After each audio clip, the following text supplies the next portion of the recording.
Hey guys, I wanted to show you today how easy it is to use your beeswax wrap. This is something that I've had in my refrigerator for, I want to say about 3 days, 2 or 3 days now. And I want to show you just how easy it is to get in and out of beeswax wraps. And I'll show you what's in here. I've used a sandwich wrap, like an envelope fold.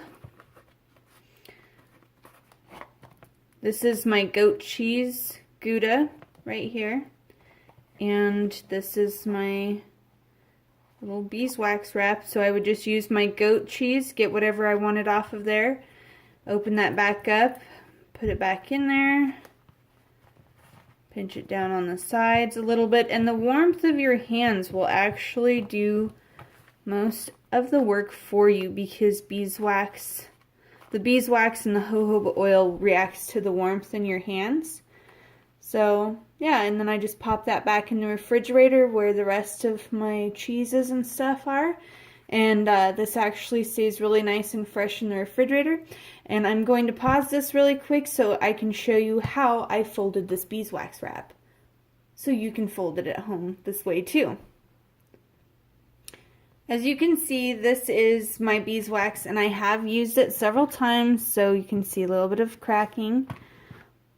And this is one of my practice beeswax wraps with the jojoba oil, so it's not completely perfect. There's a little string on there. And so it's not completely perfect, but since I am playing around with the exact measurements that I need to make the recipe for the beeswax and the jojoba oil, they are getting a lot better though. This one's not as cracked as some of the older ones that I've been using. They still work just fine. It's really just about how often you have to refresh them, how often you have to pop them back into the oven and stuff, or how often you have to put beeswax on them. If you are going to make beeswax wraps at home, I would suggest using the jojoba oil in it so it doesn't crack. And when I get the right recipe, I'll share that recipe with you guys, and I'll show you how to make your own wraps at home. But until now, I'm just going to show you how I'm using my wraps, even though they aren't perfect. So if you can't afford to buy your wraps off of Etsy, or you can't afford to buy wraps from someone else that's handmade and homemade, you can make your own, and you don't have to have expensive materials. All you really need is cotton and beeswax and jojoba oil. I really do suggest the jojoba oil so that you're not going through as much beeswax and you don't have to care for them as much, so that way that they're less hands-on and they're just more of an easier product to use.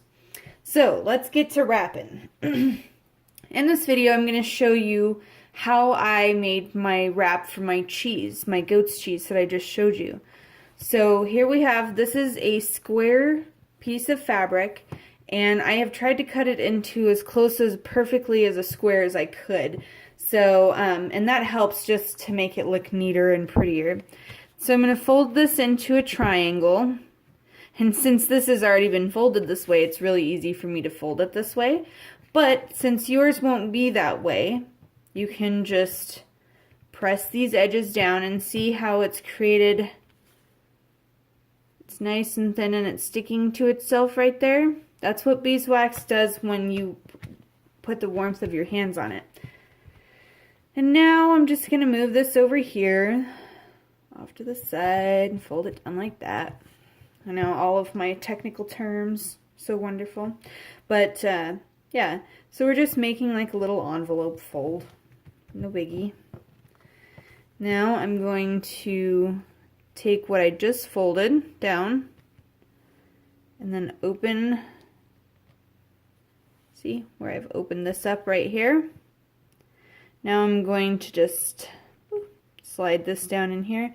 This is why I recommend the jojoba oil too, so that your wraps are sturdier. And like I said, as I go along, it will get easier and easier, and my wraps will get prettier and prettier. But right now, I'm just kind of winging it until I get the right recipe. And there you go. It's a lot harder to do when you're trying to focus on the camera and wrapping it and how pretty it looks, but really it doesn't have to look amazingly beautiful. You're just wrapping your food in it, And if it, as long as it covers it and it's not, you know, no pieces are open or nothing's getting out of it, then it really doesn't matter how beautifully wrapped it is. But this is how you do the sandwich wrap that I put the beeswax in. Now I'm gonna, or the beeswax, the goat's cheese that I have. I'm gonna run back and grab the goat's cheese and pop it back in here and then put it in the fridge. I'll be right back. Alright, now I've got my goat's cheese and I'm just gonna pop that right in there. Just kind of shake it down in there since it's kind of an odd shape. The cheese is, it's kind of like a triangular shape. Well, you guys saw it, so. And then push these down and just fold it down this way. And I'm just trying to make it look neat, but really you can just kind of pinch it together quickly and whew, there you go. Beeswax wraps. They're cheaper than plastic wrap over time, and I cannot wait until I find the right recipe to share with you guys so I can teach you how to make your own. And yeah, they're super easy. Don't be afraid to just try it out and test it out.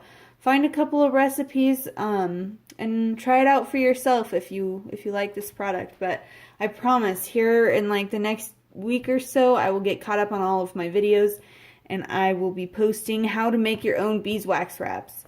But until then, enjoy your springtime, enjoy this crazy lovely weather, and be blessed and have a wonderful weekend.